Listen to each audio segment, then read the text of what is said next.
অনেকেই কোরআনে কারীমের প্রতি কিছু বিশ্বাস করে, কিছু বিশ্বাস রাখে, কিছু বিশ্বাস রাখে না।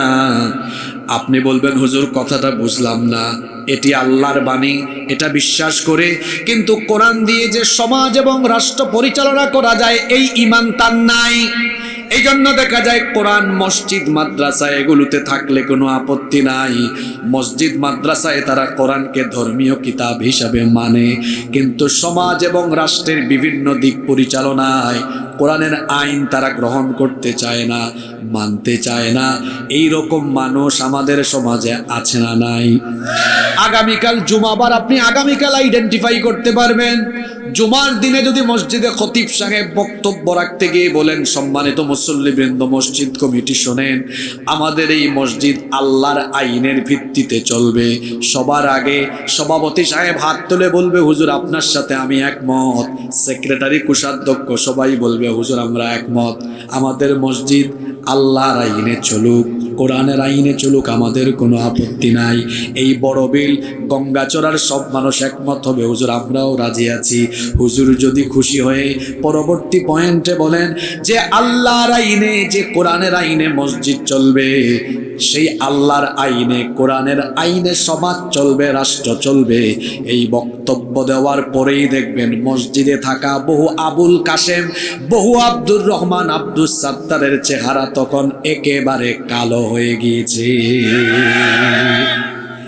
তাহলে কি বুঝলেন? কোরআনের প্রতি তার পূর্ণ ঈমান। কথা বলেন, পূর্ণ ঈমান। ওরা ধর্মীয় ক্ষেত্রে কোরআন মানে। এখন কোরআন তো শুধুমাত্র ধর্মীয় কিতাব নয়, বরং এটি হলো মানুষের জীবন পরিচালনার চূড়ান্ত এবং একমাত্র সংবিধান। কেউ যদি এই ব্যাপারে কোনো ধরনের সন্দেহ করে তাহলে সে কোরআনের প্রথম দাবি পূরণ করতে পারে নাই। কি আশ্চর্য অবস্থা! আজকে কোরআন আর আমাদের জীবনের কত মিল। পার্লামেন্ট উদ্বোধনের আগে কোরআন থেকে তেলাওয়াত হয়, এরপরে সেই পার্লামেন্টেই কোরআন বিরোধী আইন পাস হয়। ব্যবসা প্রতিষ্ঠান উদ্বোধনের আগে হুজুর ডেকে এনে মিলাদ হয়, কোরআন তেলাওয়াত হয়, সে টাকা আর 2 নাম্বারি করে ব্যবসা প্রতিষ্ঠান পরিচালনা হয়। বিবাহ উদ্বোধনের আগে হুজুর ডেকে এনে বিবাহের খুতবা দেওয়া হয়, আর হুজুর সাহেব বিবাহের খুতবায় কোরআনের আয়াত তেলাওয়াত করেন। অথচ ইসলামিক পদ্ধতিতে গান বাজনা আর পশ্চিমা রীতিনীতির অনুকরণ করে যৌতুকের মাধ্যমে বিবাহের অনুষ্ঠান হয়। এমনিভাবে দেখা যায় আমরা কোরআন তেলাওয়াত করি কিন্তু সমাজে, রাষ্ট্রে কোরআনের আইন মানি না। সমাজ এবং রাষ্ট্রকে কোরআন পরিচালনা করতে পারে এই বিশ্বাসও আমরা করি না।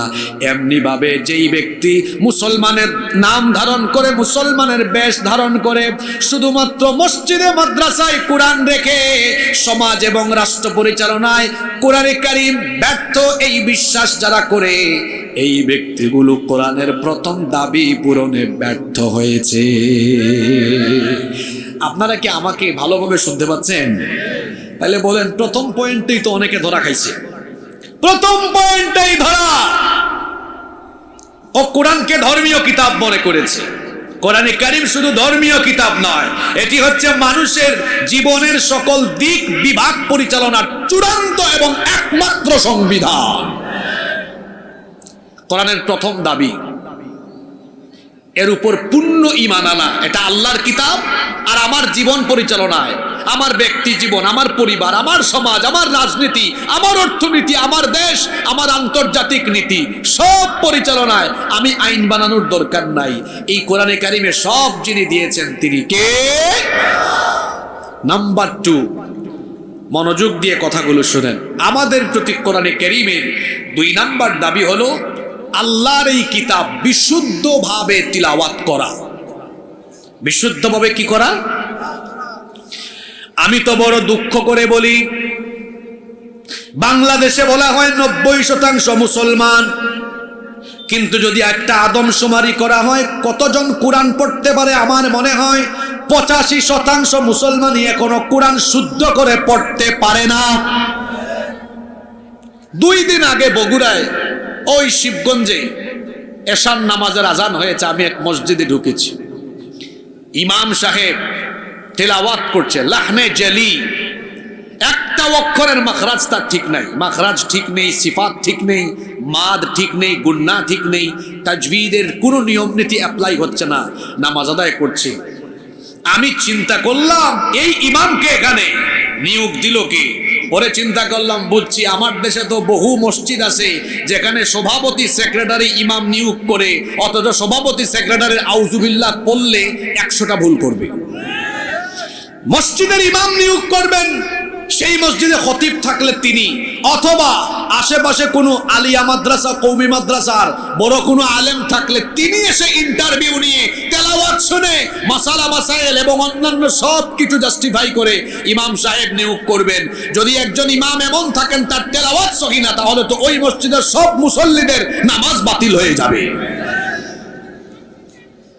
কি বলবো দুঃখের কথা, আজ আমাদের দেশে, আমি নিজে আলিয়া মাদ্রাসার ছাত্র, কোনোদিন কওমি মাদ্রাসায় পড়ি নাই, কিন্তু আমাদের আলিয়া মাদ্রাসায় এখন কোরআন চর্চা কমে গিয়েছে।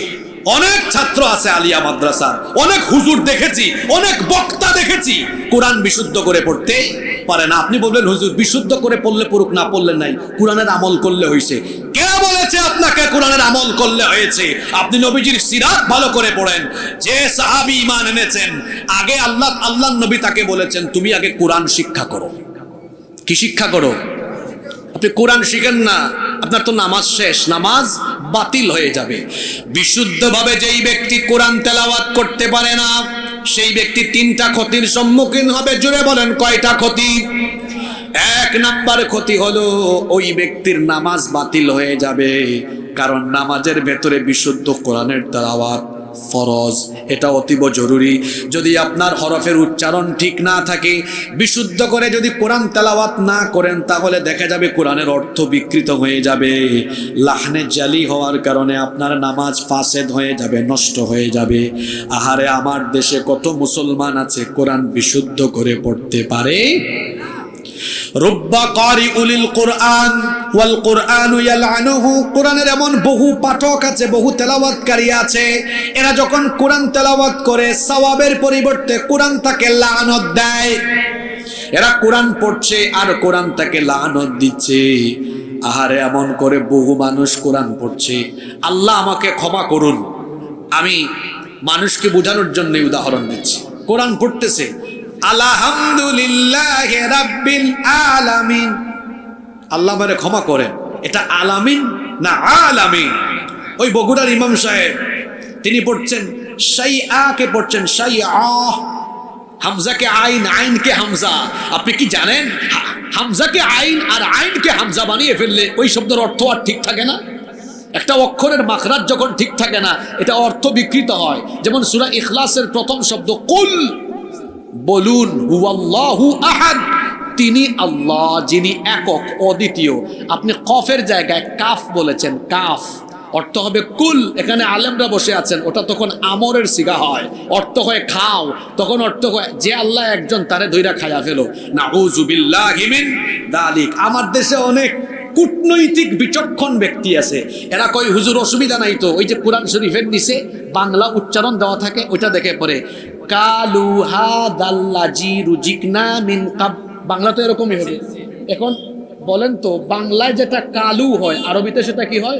কলু। কারণ আরবিতে 7টা অক্ষর মোটা, এগুলো চিকন বা পাতলা হয় না। সদ, দদ, ত, র, খ, গইন, কফ, এগুলো মোটা অক্ষর, পুর বলিষ্ঠ করে পড়তে হয়। সে বলছে কালু হাদাল্লাযী ইন্না লিল্লাহি ওয়া ইন্না ইলাইহি, এটা কালুকে বলেছে, এটার অর্থ হলো এটা হলো কলু। হাযা, জালের উচ্চারণ তো জিহ্বার আগাকে দাঁতের আগায় লাগায় বলতে হয়। বলতেছে হাজা, ব্যাকল, হাজার অর্থ একটা আর হাজার অর্থ আরেকটা। বিশ্বাস করেন, বাংলাদেশে যে পরিমাণ তাফসীর মাহফিল হয়, যদি এই খরচ দিয়ে প্রতিটা গ্রামে গ্রামে কুরআন শিক্ষা কেন্দ্র পরিচালনা করা হতো, তাহলে অনেক বেশি ফায়দা হতো। আমি কি একদিন 1 ঘন্টা ওয়াজ করে সব মানুষের নামাজ ঠিক করে দিতে পারবো? Never ever, it's quite impossible, এটা অসম্ভব। কিন্তু এখানে যদি 1 মাস আমি একাডেমিক ওয়েতে কোরআন শিখাতে পারি, তারপরে আমি নামাজের শুরু থেকে শেষ পর্যন্ত মিনাল বিদায়া ইলান নিহায়া একেবারে তাকবীর থেকে নিয়ে সালাম পর্যন্ত শিখিয়ে দিতে পারি, অন্তত মানুষের নামাজ কি হবে? এই যে কোরআন আমরা মাহফিলের আয়োজন করি, মাহফিল এসে শুনি, দায়িত্ব কি শেষ? কোরআনের দাবি পূরণ করেন আপনি। মাহফিল আয়োজন করা কোরআনের দাবি নয়, এটা কোরআন প্রচারের অন্তর্ভুক্ত। এটাও একটা কাজ, উত্তম কাজ, কোরআন প্রচার করছেন। কিন্তু এর চেয়ে উত্তম কাজ হলো কোরআন শিক্ষা করা। কোরআনে কারীমের সর্বপ্রথম যে শব্দ নাজিল হয়েছে সেটি কি? ইকরা। অর্থ কি?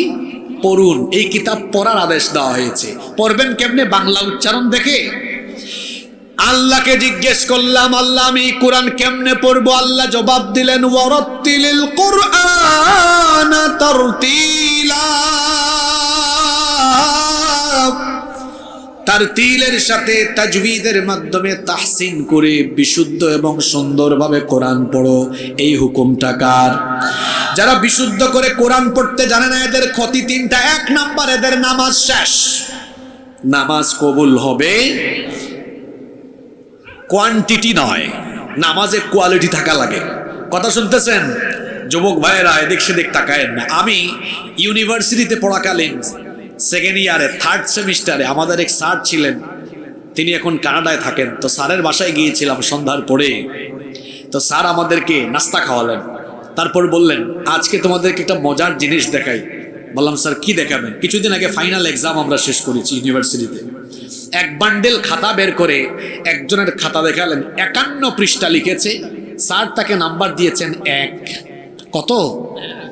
স্যার বললেন দেখো ওর লেখার কোয়ান্টিটি বেশি কিন্তু কোয়ালিটি এত খারাপ। সুআল কোশ্চেন ছিল একটা, উত্তর দিয়েছে। তো বললাম তাহলে স্যার তারে 1 দিলেন কেন? একটু দয়া করে দিয়েছি, 51 পৃষ্ঠা লিখছে তো একটু মায়া করে দিলাম 1। আরেকটা খাতা স্যার বের করলেন, ও লিখেছে মাত্র 16 পৃষ্ঠা, A+ পেজ। তো স্যার খাতা দেখায় বললেন দেখো এত বেশি লেখার দরকার নাই, যদি কোয়ালিটিফুল লেখা হয় কম লেখাই যথেষ্ট। 100 রাকাত নামাজ আদায় করেছেন, 100 রাকাত। তেলাওয়াত সহি না, রুকু ঠিক নাই, সাজদা ঠিক নাই, তাদিলে আরকান ঠিক নাই। 100 রাকাত নামাজের কোনো দামই নাই। 2 রাকাত নামাজ আদায় করেছেন, তিলাওয়াত বিশুদ্ধ, রুকু সাজদা সুন্দর, নামাজে খুশু আছে, তাদিলে আরকান ঠিক আছে। 2 রাকাত নামাজের দাম আল্লাহর কাছে আছে। সুবহানাল্লাহ। কোয়ান্টিটি নয়, দরকার হলো কোয়ালিটি। জুড়ে বলেন দরকার কি? 1 সপ্তাহ নামাজ আদায় করেন, 5 ওয়াক্তই পড়েন, কি পড়েন আপনি? তিলাওয়াত তো সহি না। কোরআনে কারীম যার সহি হয় না তার 3টা ক্ষতি। 1 নাম্বার তার নামাজ বাতিল। 2 নাম্বার ক্ষতি হলো যারা কোরআনের সাথে সম্পর্ক রাখে না, কোরআন শিখে না, কিয়ামতের দিন এরা নবীর সুপারিশ পাবে না, নবীজির শাফায়াত থেকে তারা বঞ্চিত হয়ে যাবে। কোরআনে কারীমের 25 নম্বর সূরা সূরাতুল ফুরকানের 30 নম্বর আয়াতে রব্বুল আলামিন বলছেন কিয়ামতের ময়দানে আল্লাহর রাসূল কিছু লোকদের বিরুদ্ধে দাঁড়িয়ে অভিযোগ করে আল্লাহ তাআলাকে বলবেন, ওয়াকালার রাসূলু ইয়া রাব্বি ইন্না কওমি তাখাযু হাযাল কুরআনা মাহজুরা। রাসূল বলবেন ইয়া রাব্বি, হে রব, ইন্না কওমি তাখাযু হাযাল কুরআনা মাহজুরা। আমার উম্মতের, আমার কওমের এই লোকগুলো কোরআনকে পরিত্যাগ করেছিল, কোরআন শিখে নাই, কোরআন পড়ে নাই, বুঝে নাই, কোরআনের রঙে রঙিন হয় নাই। এরা দুনিয়াতে যেভাবে কোরআনকে পরিত্যাগ করেছিল, আজ হাসরের মাঠে আমি রাসূলও এদেরকে আজ পরিত্যাগ করলাম। কাউকে যদি রাসূল পরিত্যাগ করেন তার কোন বাপ তারে বাঁচাবে? আর কোন বাপ তারে আর বাঁচাবে? রাসূল যদি সুপারিশ না করেন ওর বাঁচার কোনো উপায় আছে? কি গুরুত্বপূর্ণ কথা! যে ব্যক্তি কোরআনের শিক্ষা থেকে নিজেকে বঞ্চিত করবে ওই ব্যক্তি রাসূলের শাফাআত থেকে বঞ্চিত হয়ে যাবে। কোরআন না শিখার 3 নম্বর ক্ষতিকর দিক হলো যেই ব্যক্তি কোরআন শিখবে না আল্লাহর তরফ থেকে তার জন্য শাস্তি বরাদ্দ আরো 3টা। জোরে বলেন কয়টা? রব্বুল আলামিন কোরআনে কারীমের 20 নম্বর সূরা সূরাতুত তাহা এর 124 নম্বর আয়াত থেকে বলছেন, ওয়ামান আ'রাদা আন যিকরি ফাইন্না লাহু মাঈশাতান দানকা ওয়া নাহশুরুহু ইয়াওমাল কিয়ামাতি আ'মা। আল্লাহ তাআলা বলছেন, আর যারা আমার উপদেশ সম্বলিত এই কোরআন থেকে মুখ ফিরিয়ে নিবে, ফাইন্না লাহু মাঈশাতান দানকা, নিশ্চয়ই আমি তাদের জীবনকে সংকীর্ণ করে দিব। মুফাসসিরিনে কেরাম এই মাঈশাতান দানকার ব্যাখ্যায় দুটো অর্থ দিয়েছেন। এক নাম্বার অর্থ তারা দিয়েছেন, যে ব্যক্তি দুনিয়াতে কোরআন শিখবে না, আল্লাহ তাআলা ওই ব্যক্তির দুনিয়ার সুখ শান্তি কেড়ে নেবেন। এই আয়াতের সাথে মানুষের বাস্তব জীবন সত্যিকার অর্থে মিলিয়ে দেখেন।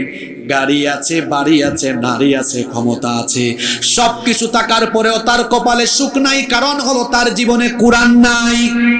যার জীবনে কোরআন নাই, যে ব্যক্তি নিজেকে কোরআন থেকে বঞ্চিত করেছে, সেই ব্যক্তি আল্লাহর নেয়ামত সুখ শান্তি থেকে বঞ্চিত। টাকা পয়সা দিয়েই সুখ শান্তি পাওয়া যায় না। বহু টাকাওয়ালা ক্ষমতাওয়ালা মানুষ আছে, রাতের বেলা ঘুমাতে পারে না। আবার বহু চাষি আছে, কৃষক আছে, রাতের বেলা ঘুমালেই শুইলে পরে ঘুম চলে আসে। ঘুম, সুখ শান্তি এগুলো যার দেয়া নেয়ামত। গলার আওয়াজ বড় করে সবাই বলেন, তিনি কে? সে আল্লাহ বলছেন, যারা কোরআন শিখবে না, আমি তার সুখ নিজেই কেড়ে নিব। মুফাসসিরিনে কেরাম 2 নম্বর অর্থ দিয়েছেন, এই ব্যক্তিকে যখন কবরে রাখা হবে, আমি আপনি সবাই একদিন কবরে চলে যাব। এই ব্যক্তিকে যখন কবরে রাখা হবে, কবরটা কত সংকীর্ণ। আপনার বাড়ির আপনার খাট বিছানা হলো 7x5, কিন্তু কবর হলো মাত্র 3.5 হাত সংকীর্ণ জায়গা। এখানে যখন তাকে রেখে দেওয়া হবে, এই 3.5 হাত কবর তার জন্য ধীরে ধীরে ধীরে ধীরে আরো সংকীর্ণ হয়ে যেতে থাকবে। দুই পাশের মাটি এভাবে তাকে আস্তে আস্তে করে এমন ভাবে চাপ মারবে, এক পাশের পাজর গিয়ে অন্য পাশের পাজরে এভাবে ঢুকে যাবে। এই রকম করে এই লোকটার উপরে শাস্তি চলতে থাকবে, যার হুকুমে। জোরে বলেন, তিনি কি? ওই ব্যক্তির জন্য 3 নম্বর শাস্তি হলো, আল্লাহ তাআলা বলছেন, ওয়া নাহশুরুহু ইয়াওমাল কিয়ামাতি আ'মা। ইসরাফিল এমন এক ফেরেশতা, যাকে আল্লাহ কিয়ামতের ঘটনা ঘটানোর জন্য সৃষ্টি করেছেন। সিংহায় ফুৎকার দেওয়ার পরে যখন মানুষ কবর থেকে উঠবে, যারা কোরআন শিখে নাই, এই মানুষগুলো সেদিন অন্ধ অবস্থায়, আলোহীন অবস্থায় উঠবে। চোখে কোনো আলো থাকবে না। অন্ধ অবস্থায় তাদেরকে কবর থেকে উঠাবেন কে? এরা যখন কবর থেকে অন্ধ হয়ে উঠবে, তখন অভিযোগ করবে, ক্বালা রাব্বি লিমা হাশারতনি আ'মা ওয়া ক্বাদ কুনতু বাসীরা। হে রব, আমাকে অন্ধ করে দিয়েছো কেন? ওয়াকাদ কুনতু বাসীরা, আমি তো চক্ষুষ্মান ছিলাম, দুনিয়ায় আমি চোখে দেখতাম, কেন তুমি আমাকে অন্ধ করে দিলে? কেন আজ হাসরের মাঠে আমি চোখে দেখি না, আমি অন্ধ কেন? আল্লাহ তখন বলবেন, কাযালিকা আতাতকা আয়াতুনা ফানাসিতাহা ওয়া কাযালিকাল ইয়াউমা তুনসা। তুমি যখন দুনিয়াতে ছিলে, তোমার কাছে আমার কিতাব ছিল, এই কোরআন তুমি দেখো নাই। বাংলা ইংরেজি সবই দেখেছো, কিন্তু কোরআন তুমি দেখো নাই। তুমি দুনিয়াতে থাকা অবস্থায় কোরআন দেখো নাই।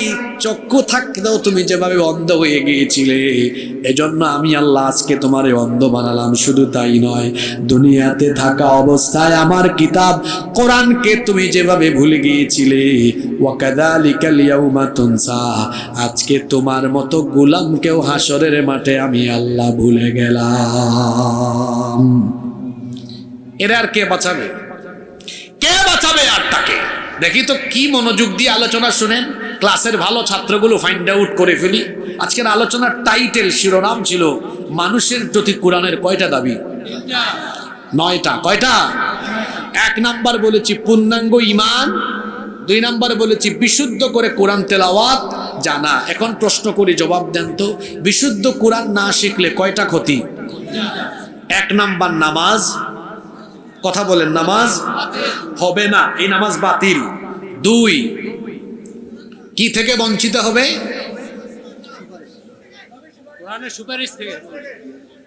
দেখছেন ওয়াজ মাহফিলের শ্রোতা, দেখেন, ইন্না লিল্লাহি ওয়া ইন্না ইলাইহি এইরকম বুঝি আপনারা ওয়াজ শুনেন না? বক্কর সক্কর কিছু ছাত্র আমরা ক্লাসেও দেখতাম, ক্লাস করে ক্লাসের শেষে স্যার বলতেন, দেখি আজকের ক্লাসের সামারিটা বলো তো। কয়েকজন পারে, কয়েকজন পারে না। যারা পারে তারা মনোযোগী ছিল, কনসেন্ট্রেট মনোযোগী ছিল, আর যারা পারে না হা করে তাকাই ছিল, কিছুক্ষণ ডানে কিছুক্ষণ বামে। এই বুঝি আপনি আলোচনা শুনেন না? 1 নম্বর খতিতার নামাজ বাতিল, 2 নম্বর ওই ব্যক্তি রসুলের সুপারিশ থেকে বঞ্চিত হবে, 3 নম্বর আল্লাহর তরফ থেকে শাস্তি পাবে, দুনিয়ায়ও পাবে আখিরাতেও পাবে। দুনিয়া আখিরাতের শাস্তি কয়টা? আরো দুনিয়ার সুখ শান্তি কেড়ে নিবেন কে? 2 নম্বর কবর সংকীর্ণ করে দিবেন কে? 3 নম্বর এই ব্যক্তিকে কবর থেকে হাসরের ময়দানে কি অবস্থায় উঠানো হবে? কোরআন শিখার দরকার আছে না নাই? জোরে বলেন, শিখার দরকার আছে না নাই? আমি এই এলাকার দায়িত্বশীলগণকে অনুরোধ করে যাব, মসজিদ কমিটিকে অনুরোধ করে যাব, প্রতিটা গ্রামে প্রতিটা মসজিদে বিশুদ্ধ কোরআন শিক্ষা কেন্দ্র চালু করুন, যাতে মানুষ কোরআন শিখতে পারে। মানুষ যখন কোরআন শিখতে পারবে, কোরআনের প্রতি আবেগ বাড়বে, ভালোবাসা বাড়বে। আপনি দেখেন না, কিছু মানুষ সূরা ফাতিহা পড়ে কেঁদে ফেলে। বিশুদ্ধ কোরআন তেলাওয়াতের একটা আকর্ষণ আছে। দেখবেন যারা বিশুদ্ধ কোরআন তেলাওয়াত করে, অর্থ না বুঝলেও বিশুদ্ধ তেলাওয়াতের আকর্ষণে কলিজা ঠান্ডা হয়ে চক্ষু দিয়ে পানি বের হয়ে পড়ে। একটু মসজিদে হারামে যাইয়েন, মসজিদে হারামে, মসজিদে নববীতে দেখবেন তেলাওয়াত যখন শুরু হয়, আলহামদুলিল্লাহি রাব্বিল আলামিন আর রহমানির রহিম মালিকি ইয়াউমিদ্দিন ইয়্যাকা না'বুদু ওয়া ইয়্যাকা নাস্তাঈন ইহদিনাস সিরাতাল মুস্তাকিম সিরাতাল লাযীনা আন'আমতা আলাইহিম গায়রিল মাগদুবি আলাইহিম ওয়ালাদ-দাল্লিন।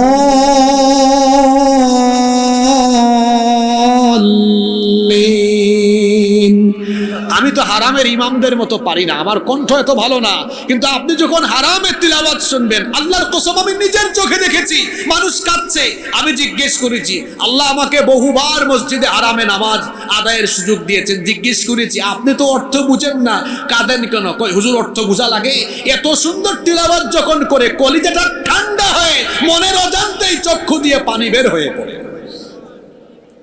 এটা হচ্ছে কোরআনের মুজিজা, এর তেলাওয়াতে মজা আছে।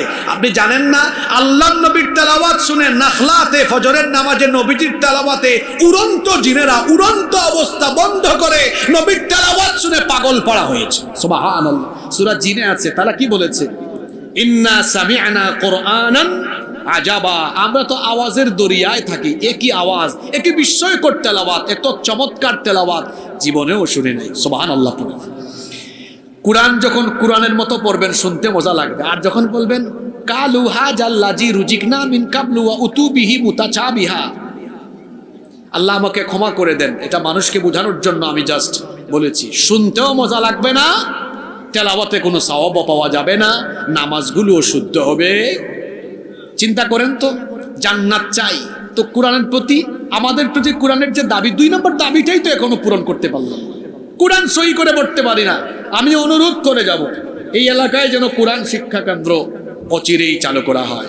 কোরআনের আলো ঘরে ঘরে জ্বালো, সংসদে জ্বালো, ঘরে ঘরে আর সংসদে জ্বালানোর আগে আল্লাহর রাসূলের সিরাত অধ্যয়ন করে নবীজির সিরাতগত মানহাজ দেখেন। আল্লাহর নবী আগে মানুষকে তার হৃদয়কে কোরআনের আলোয় আলোকিত করেছেন। আমি যদি মানুষের হৃদয়কে কোরআনের আলোয় আলোকিত করি, তাহলে কোরআনের আলোয় আলোকিত হৃদয়ের এই মানুষগুলো কোরআনের জন্য এমন এক গণবিস্ফোরণ ঘটাবে যা রুখে দেওয়ার সাহস পৃথিবীর কারো থাকবে না। এজন্য ম্যান টু ম্যান, ইন্ডিভিজুয়ালি কোরআনের দাওয়াত দিয়ে মানুষকে কোরআনের আলোয় আলোকিত করতে হবে। আপনারা যারা বিশুদ্ধ করে কোরআন পড়তে পারেন না, বিশুদ্ধ করে কোরআন পড়তে পারেন না, অনেক খারাপ লাগে আপনাদের। আজকে সিদ্ধান্ত নেন, টেক ইউর ডিসিশন, সিদ্ধান্ত নিয়ে যান, আমি আর সময় নষ্ট করব না। আল্লাহর কি জবাব দিবেন বলেন তো? আল্লাহ এত সময় দিলেন, আপনি কোরআন বিশুদ্ধ করে শিখলেন না, এই অপরাধী হয়ে আপনি আল্লাহর সামনে দাঁড়াবেন কেমনে?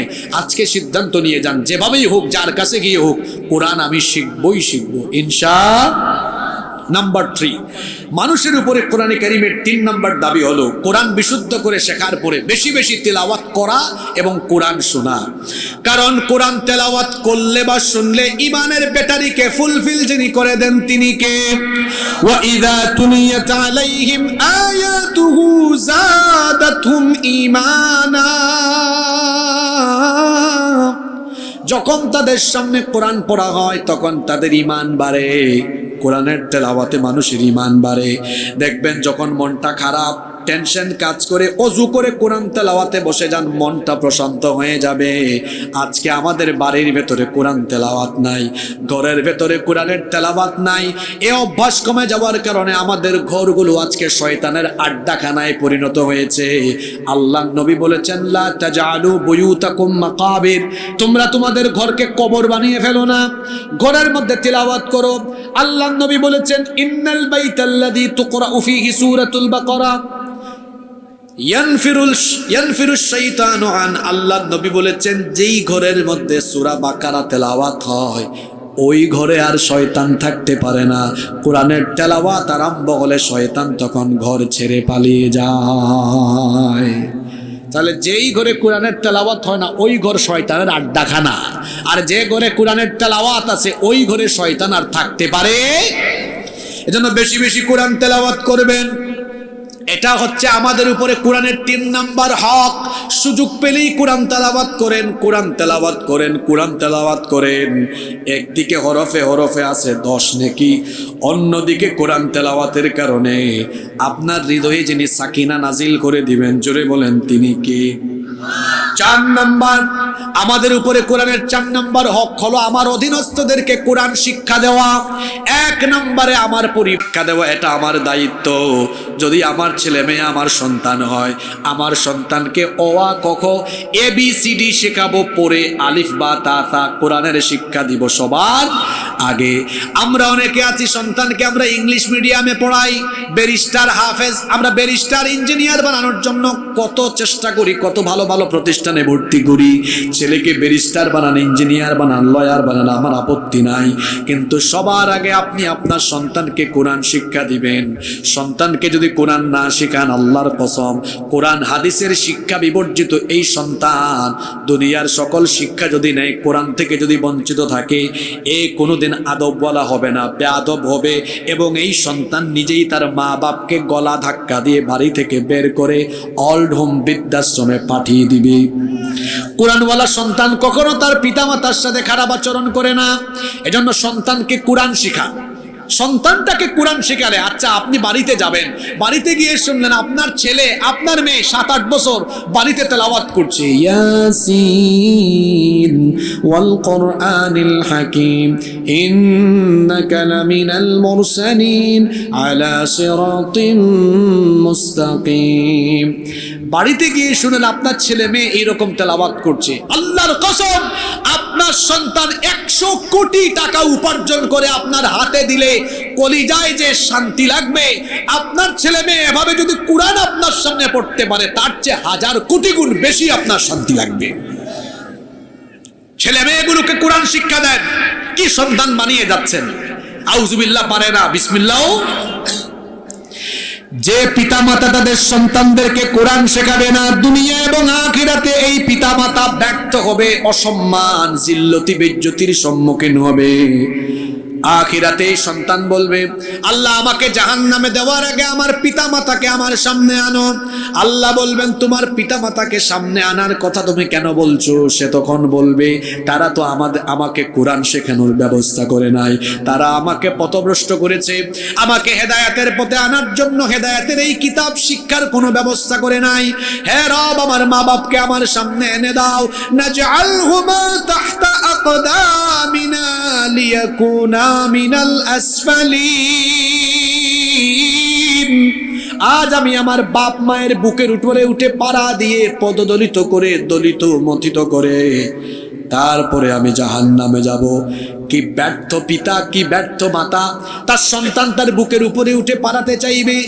আর যদি তার বিপরীতে আপনি সন্তানকে দুনিয়ায় কোরআন শেখায় যেতে পারেন, আপনি যদি কোনো কারণে আটকায়াও যান, একজন হাফেজ বা আলেমকে কিয়ামতের দিন তার নিকটাত্মীয়দের জন্য সুপারিশের সুযোগ দেওয়া হবে।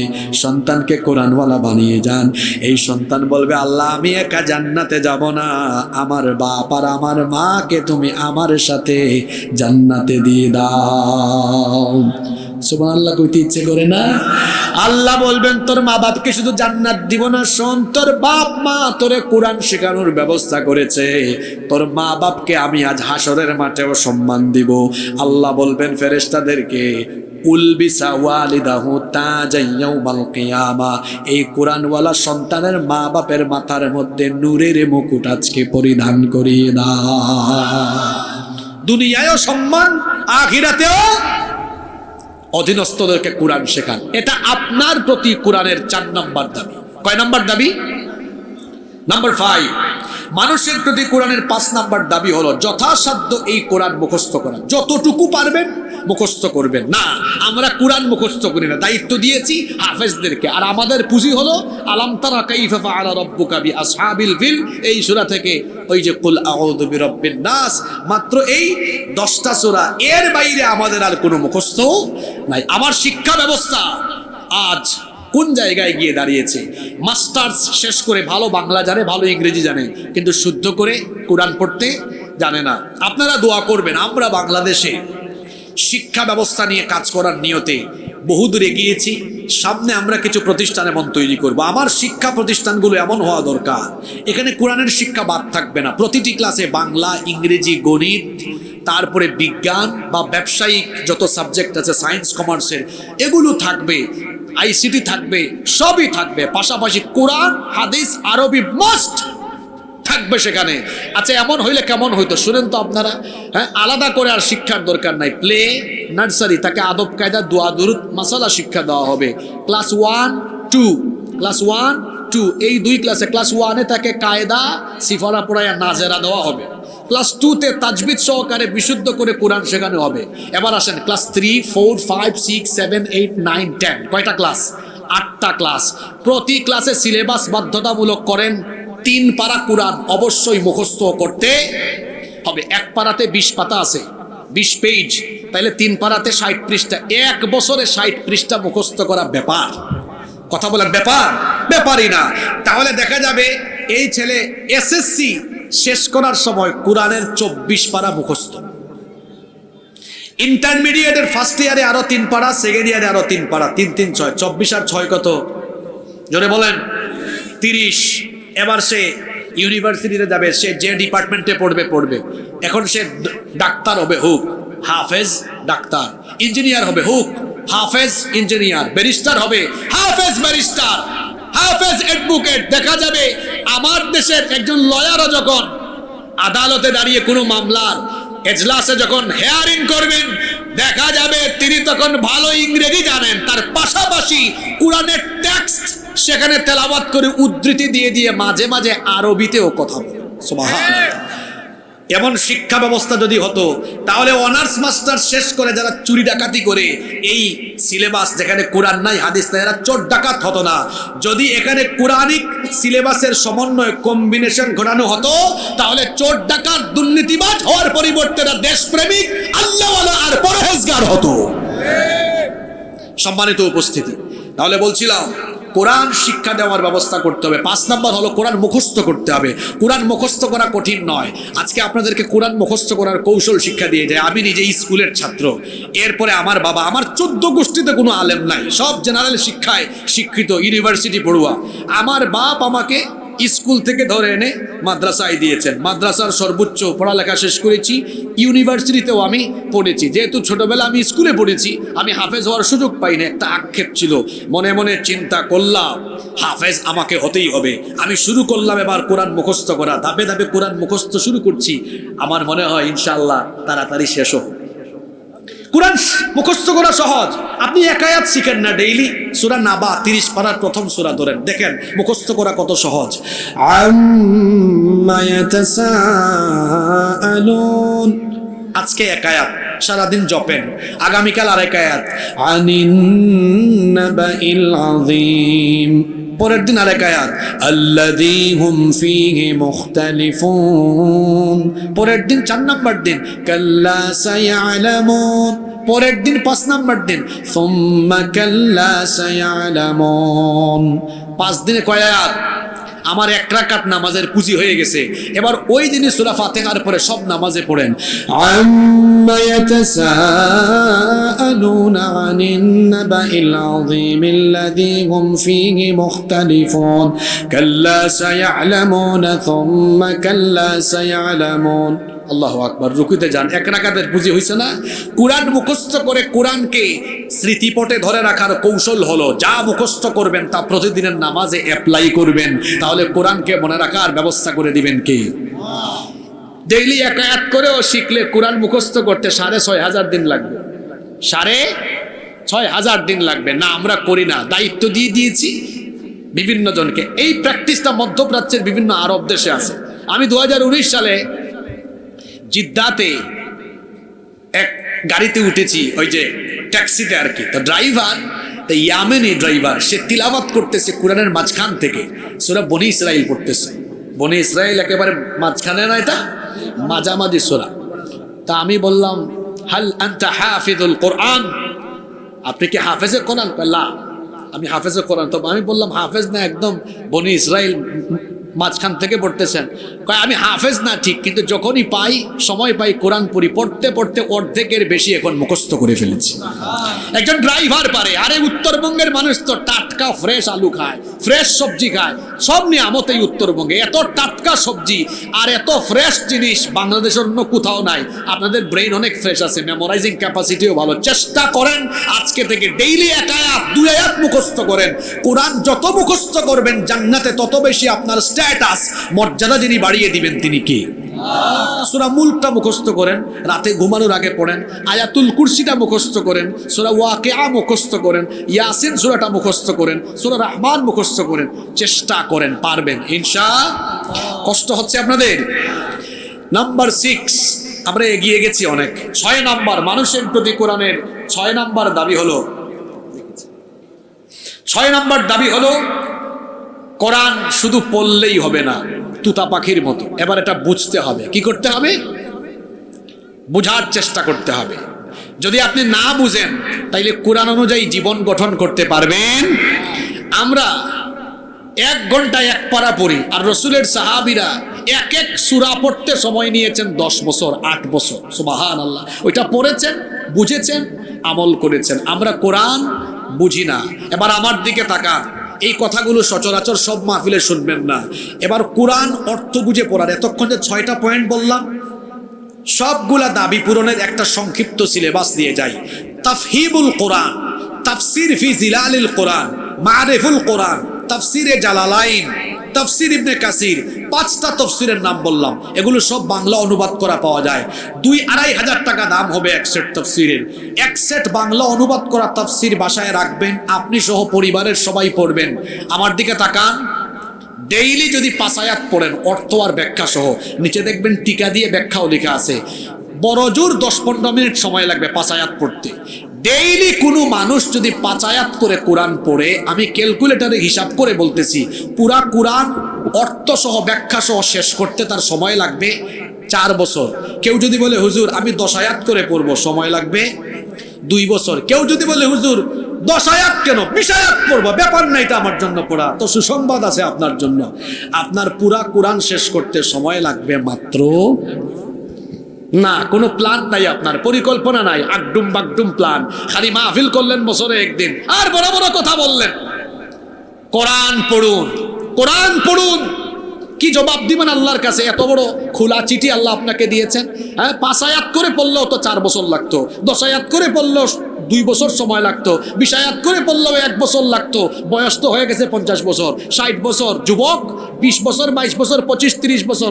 এত বছর কোথায় গেল? মোবাইলে তাহাজ্জুদ পড়তে পড়তে গেল। যে পরিমাণ টাইম তারা মোবাইলে দেয়, এই পরিমাণ টাইম যদি কোরআন চর্চায় দিত, কোরআন কয়েকবার পড়া শেষ হয়ে যেত। দেখি বলেন তো, 5 আয়াত করে পড়লে কয় বছর? কয় বছর? 10 আয়াত করে পড়লে 2 বছর, 20 আয়াত করে পড়লে আপনারা সিদ্ধান্ত নিন 5, 10 না 20 পড়বেন, একটা সিদ্ধান্ত নিয়ে যান, দেখবেন আমরা কোরআন পড়তে পারবো ইনশাআল্লাহ। নাম্বার 7, মানুষের প্রতি কোরআনের 7 নাম্বার দাবি হলো কোরআন অনুযায়ী আমল করা। আগের 6টা যখন শেষ করবেন, আগের 6টা সিরিয়াল ঠিক আছে না? ঈমান আনা, কোরআন শিখা, তারপরে পরিবারের সদস্যদেরকে শেখানো, বেশি বেশি পড়া আর শোনা, তারপরে কি করা? কোরআন বুঝা। তারপরে আপনি যখন এটাতে আসবেন, এখন কোরআন বুঝেন, আপনি আমল করতে পারবেন না? পারবেন। সিরিয়াল ঠিক করে আসেন। আল্লাহ নবীর চরিত্রের ব্যাপারে নবীজির বিবি, নবীজির স্ত্রী আয়েশা রাদিয়াল্লাহু আনহাকে বলা হলো, আমার আপনার নবীর চরিত্র কেমন ছিল? তিনি বললেন, তোমাদের বাড়ি থেকে কোরআন নাই, বাড়ি ফিরে যাও। কানা খুলুকুহুল কোরআন, আমার নবীর চরিত্র হলো কোরআন। এই কোরআন যেমন আমার নবীও ছিলেন তেমন। এটা প্রিন্টেড কোরআন, আর আমার নবী হলেন প্র্যাকটিক্যাল কোরআন। সুবহানাল্লাহ পড়েন। 6 নাম্বার, 7 নাম্বার দাবি আমল করা। 8 নাম্বার দাবি হলো কোরআনের দাওয়াত নিয়ে মানুষের কাছে বের হয়ে পড়া। এজন্য কোরআনের দলের সাথে নিজেকে সম্পৃক্ত করা, যারা ব্যক্তি, গোষ্ঠী আর পরিবারের আদর্শ প্রচার করে না, যারা আদর্শ প্রচার করে কোরআনের, আদর্শ প্রচার করে নবীজির, যারা আল্লাহ আর রসুলের দিকে মানুষকে ডাকে, তাদের সাথে শামিল হয়ে কোরআনের প্রচারে লিপ্ত হওয়া। সুবহানাল্লাহ। ওয়াল তাকুম মিনকুম উম্মাতুন ইয়াদউনা ইলাল খায়রি ওয়া ইয়ামুরুনা বিল মা'রুফি ওয়া ইয়ানহাউনা আনিল মুনকার ওয়া উলাইকা হুমুল মুফলিহুন। তোমাদের মধ্যে এমন একটি দল থাকা উচিত যারা মানুষকে কল্যাণের দিকে আহ্বান করবে, সৎ কাজের আদেশ আর অসৎ কাজের আদেশ দিবে। তাহলে এই যে কোরআনের 8 নাম্বার দাবির কথা বললাম, আল্লাহর কোরআনের আলোকে মানুষকে সৎ কাজের দিকে ডাকা, অসৎ কাজে শামিল, অসৎ কাজে বাধা দেওয়া, এর জন্য যারা কোরআনের দাওয়াত দেয়, সেই কোরআন ভিত্তিক দলের সাথে আমাদের শামিল হওয়ার দরকার আছে না নাই? এটা হলো কোরআনের 8 নাম্বার দাবি।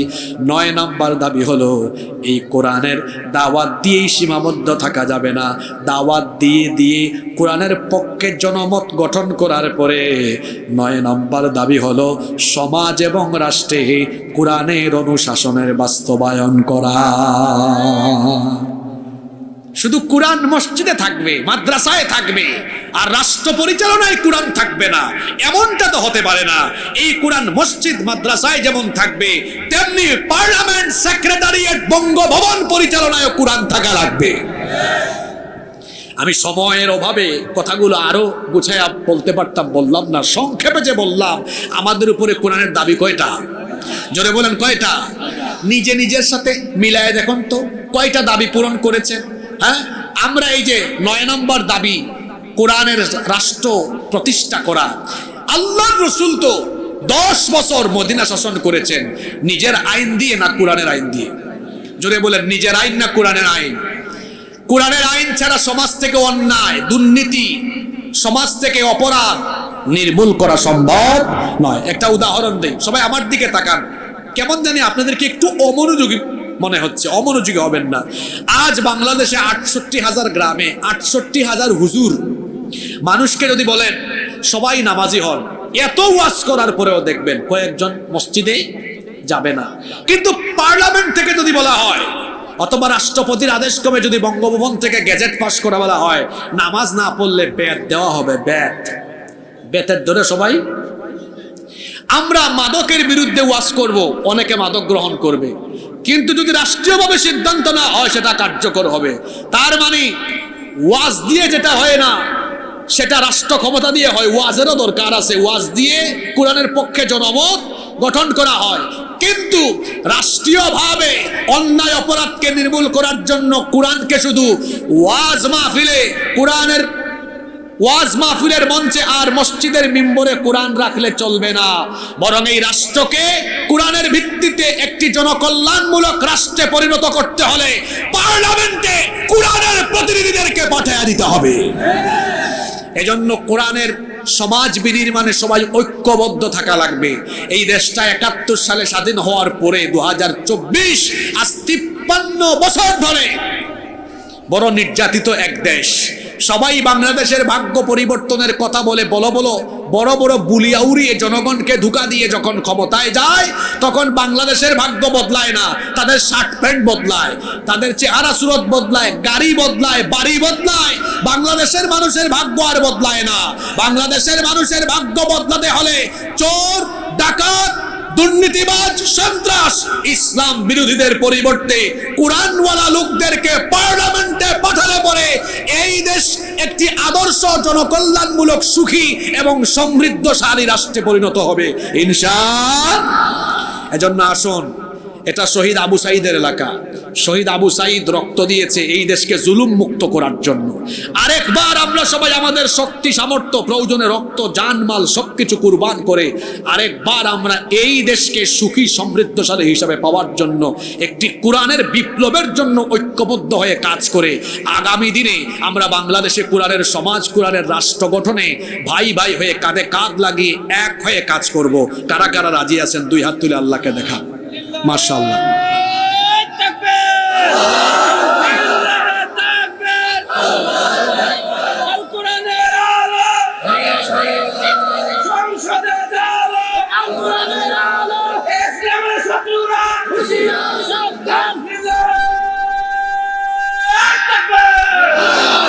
আল্লাহ আমাদের সবাইকে কবুল করেন। আপনারা খুব ভদ্র মানুষ, যে ভদ্রতার পরিচয় দিয়েছেন সারা জীবন এই গঙ্গা চড়ার কথা আমার মনে থাকবে, হৃদয়ে আমি আপনাদেরকে ধারণ করে রাখবো।